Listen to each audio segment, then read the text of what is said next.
Assalamualaikum Ustaz. Waalaikumsalam warahmatullahi wabarakatuh. Saya mau tanya, kalau nikah sirih diam-diam untuk menghindari fitnah dan zina, apakah diperbolehkan, Ustaz? Ya. Apa yang dimaksud? Apa yang Anda pahami dengan nikah sirih ini? Kalau yang dimaksud nikah sirih di sini adalah proses pernikahan yang memenuhi syarat-syarat yang sudah ditetapkan oleh Islam, berarti sah pernikahannya selama syarat dan rukunnya itu terpenuhi. Misalnya ada calon suaminya, calon istrinya ada. Kemudian apalagi akad ijab kabulnya. Kemudian 2 saksi, kemudian wali yang akan menikahkannya. Kalau semua ini lengkap dalam pernikahan tersebut, maka nikah sirih seperti ini sah dalam pandangan syariat kita. Kalau memang Anda memahami nikah sirih ini adalah nikah secara diam-diam. Secara diam-diam di sini maksudnya tidak diketahui oleh pihak pemerintah, sehingga pernikahan itu tidak terdaftar di KUA.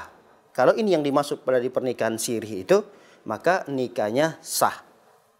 Tapi kalau Anda maksud nikah sirih di sini adalah nikah secara diam-diam tanpa diketahui oleh keluarga, misalnya ada perempuan, dia cinta sekali dengan seorang laki-laki, lalu kemudian dia nikah secara diam-diam karena laki-laki itu tidak disetujui misalnya oleh pihak keluarga perempuan, dia lari nikah secara diam-diam, ternyata dia sudah nikah tanpa diketahui oleh keluarga perempuan ini. Ada saksinya, memang ada ijab kabulnya, terjadi ijab kabul, iya terjadi ijab kabul. Tapi wali yang menikahkan dia siapa? Tidak ada wali yang menikahkan dia. Ada seorang ustadz, dia seorang ustadz, seorang imam di masjid itu. Siapa seorang ustadz itu? Siapa seorang imam itu? Dia tidak berhak untuk menjadi wali dari seorang perempuan itu. Maka kalau pernikahan sirih yang dimaksud adalah perkara yang kedua ini, maka nikahnya tidak sah. Nah, coba kembali Anda melihat mana yang Anda maksud dengan nikah sirih ini.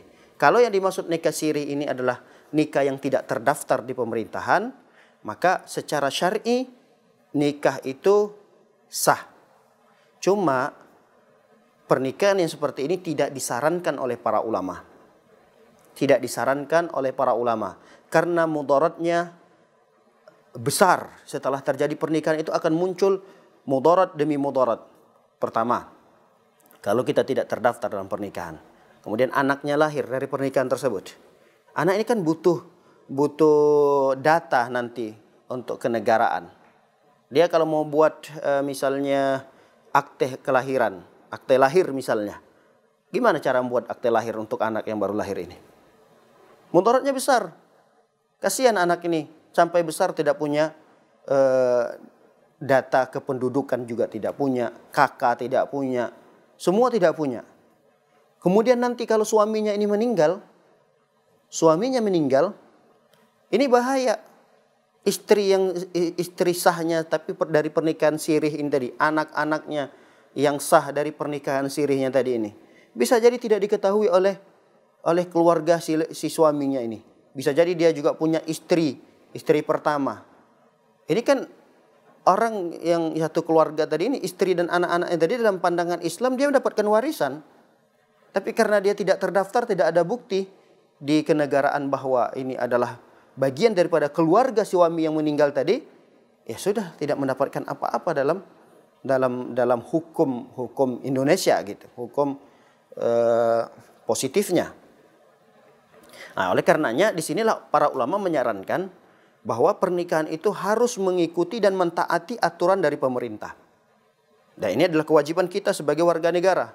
Sebagaimana firman Allah Subhanahu wa taala, ya ayyuhalladzina amanu atiiullah wa atiiur rasul wa ulil amri minkum.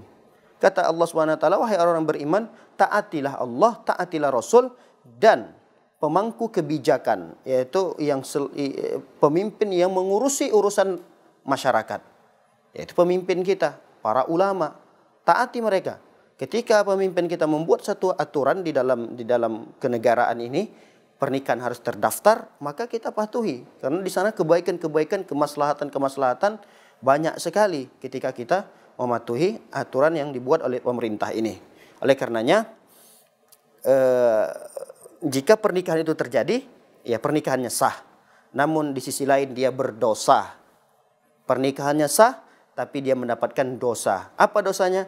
Dosanya karena dia tidak mematuhi pemimpin. Sedangkan Allah memerintahkan untuk mematuhi pemimpin.